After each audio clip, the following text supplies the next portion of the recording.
chapter 4, we will talk about custom-based market metrics based on transactional data, which comes from customer databases and the purchase data.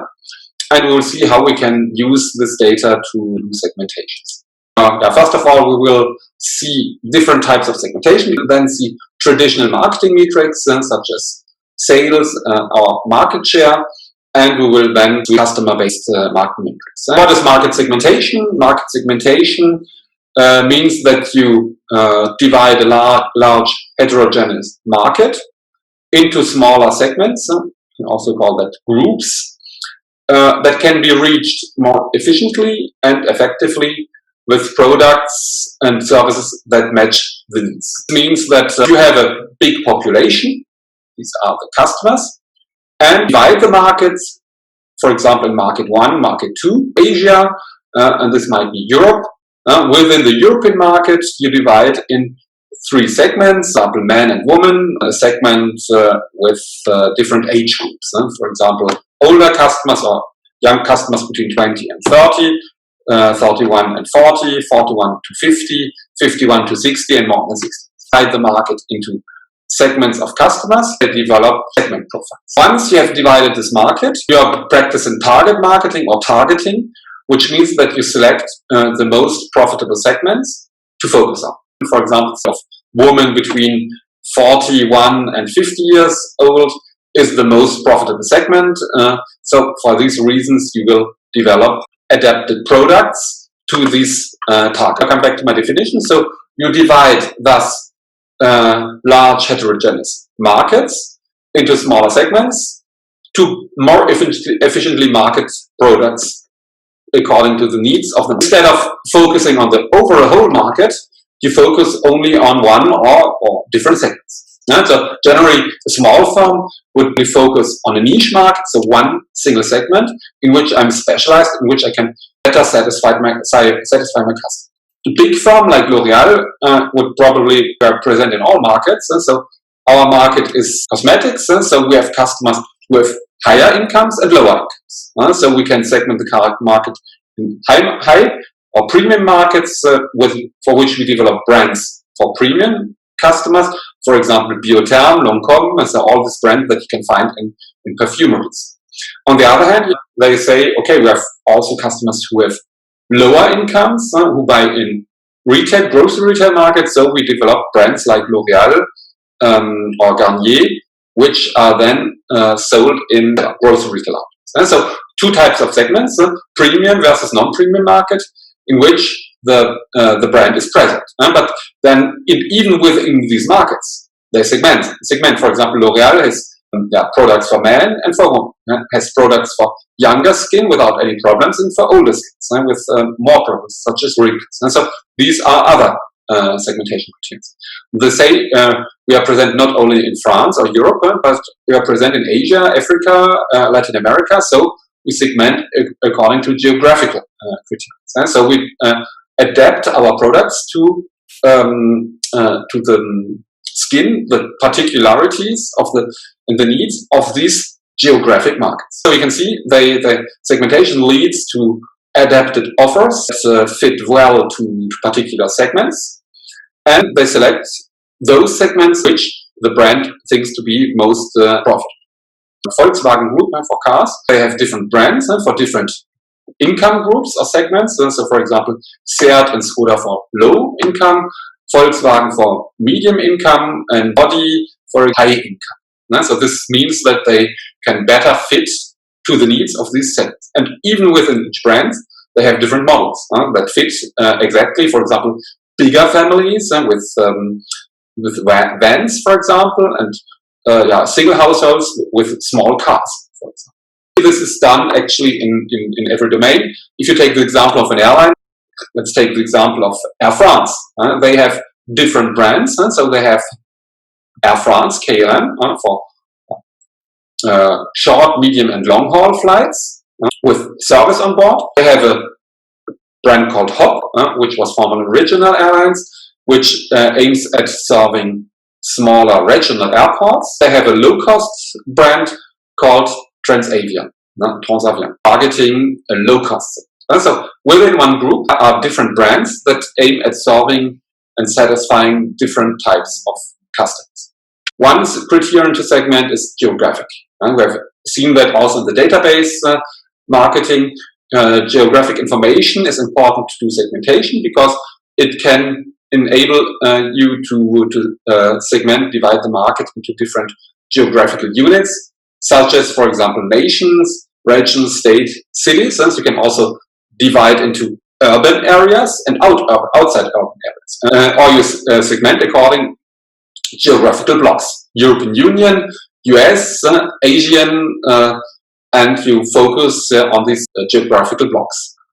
We can segment customers according to demographic information. This is what we also can find in the customer database, such as age, so the birth date, the gender, family size, are there children or not, life cycle, which means that younger customers, so in your life cycle, you're more state where you not earning too much money, but you are studying, so you are financed by your parents probably. But this means that in the future you might become an interesting segment for a lot of brands, including banks, for example, in the finance sector, because you once you work will have higher revenues, and then you become interesting for all types of brand. Life cycle means, so for example, students, young professionals, confirmed professionals, seniors, teachers, children, babies, toddlers would be examples of life cycles. This is an example about the customer life cycle. Customers might also be segmented according to life cycles such as acquisition, development, maturity, decline, or reactivation. So you see here clearly like a product life cycle. There are different states through which, different cycles through which customers go through, and the purchases vary then according to the time. You probably more buy in a major state than in a beginning state. It varies according to ages, and generations have different opinions, attitudes, and tastes, and values and beliefs. Here, as I just said before, examples are babies, children, teens, students, young professionals, confirmed professionals, and seniors. According to each life cycle, the needs are different. In the bank sector, now you have students, so you have probably only a credit card, perhaps a saving account like a livret A is in the beginning of the relationship with the bank. Then you will start to work, and so you will go through the development cycle where your revenues increase, so you need also more money. Because you might perhaps buy your first flat, you would like to have a credit to buy a new car, your needs change, and the offers of the bank will also change. And then you will change the job, you will get married, you will have probably children, then the need again changes, so you need not, you have bought a small flat, you need a bigger flat, so you might rent your small flat or sell it in order to buy a newer flat, a bigger flat or house, which corresponds to your needs. And so again, the needs change. The bank will then offer you or suggest you some credits, some loans to finance all this. And then even further with 40, you will start to prepare your retirement. And so you will invest in life insurances and so on. So, and then you retire, and then you will become still another customer with other needs corresponding to the life cycle of retirement. This information is interesting because every life cycle represents a different type of need. The income, to understand also the occupation and education, so giving you an importance also about probably customer lifetime. Then occupation and education are also important segmentation variables. Indeed, the higher the occupation and education, the higher will also be the requirements and needs for high educational products. For example, if you want to do advertisement for a master degree or a doctorate degree, market segmentation according to education and occupation might be an interesting and relevant segmentation variable. And finally, we have religion, ethnic origins, and nationality as important demographic segmentation variables. Indeed, religion and ethnic origin are important criterions in the food market, but also for the cosmetic market. For example, in Asia, white skin is more preferred, whereas in Western civilization, brown skin is preferred. So this needs important adaptations of products to these cosmetical markets. You can base your segmentation on behavioral indicators. This is also what you can find for the customer base. This is the transactional data or behavior data.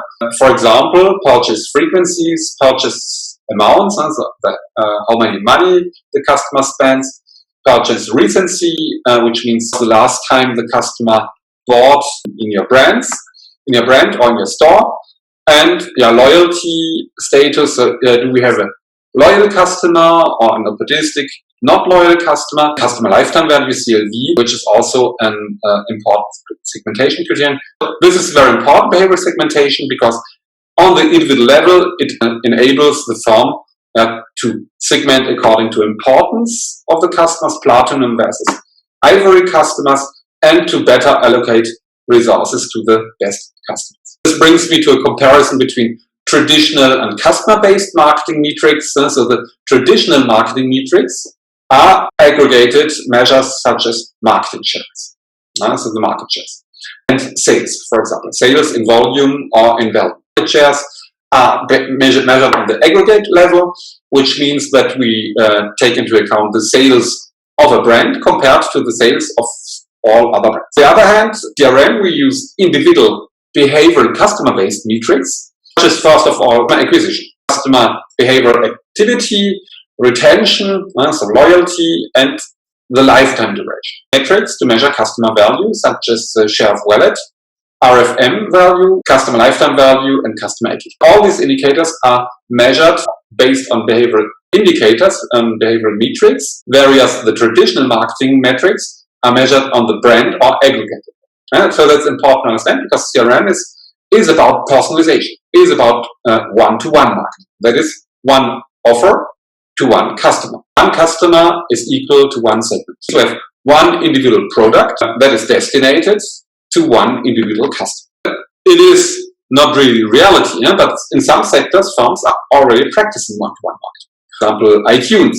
On iTunes or any other platform where you can download music or videos or video on the demand, this is one-to-one marketing because the customer is exactly downloading the products he or she likes. If I ask you now to download 10 songs, we are now 21 participants, 21 samplers with 10 different songs among you. There might be some overlaps, but overall you would probably choose and download 10 different songs. So this is one-to-one marketing. So you would have exactly the songs you would like to have. And that's very interesting for customers because customers can exactly have the products they want to have and which correspond to the individual needs. In traditional marketing, we would do the following. There are 21 customers. What are the overlaps? So there might be overlaps in terms of music taste. Some of you might like rap, other might like house music, other might like intro music from the 80s or 90s, others prefer perhaps classical music or jazz. So we would do a segmentation according to music style, and then we would do a sample. That is, we would burn a CD on which we would have the best of each music category with 10 songs. And then we would sell it on the market, but you would probably have some music you like, and there will be probably some songs you don't like. It's highly inefficient compared to the way if you personally download your own music, because there you will exactly download the music you like. This is one-to-one marketing, and the efficiency is related to the fact that in terms of targeting, the product exactly corresponds to customer needs. Because you buy one song for €1, so you pay €10, you have exactly paid for the songs you like. If you buy a sampler for €10 too, and you like only 5 songs, you will have paid for 5 songs you don't like. That is why this individual segmentation is so important, and that is why it's so important to understand customer preferences, because then we can offer products or services to customers. Today, it's still quite difficult to do one-to-one marketing. It's expensive. This would mean that firms have to personalize, individualize products, and it might be difficult to do that on the large level for all customers, and the prices would be too high. That is why we have one-to-one marketing mainly in the digital world, where the customer is doing it. But when you download songs, this is called mass customization, because customers personalize on their own the products and not the firm. So the production costs are on your side. That is your time to choose the right songs, and it's not the firm who's doing it. If the firm is offering you proactively products that fit to your needs, this is called personalization. This is, for example, done by Amazon when they send you personalized emails in which they offer you exactly individualized offers.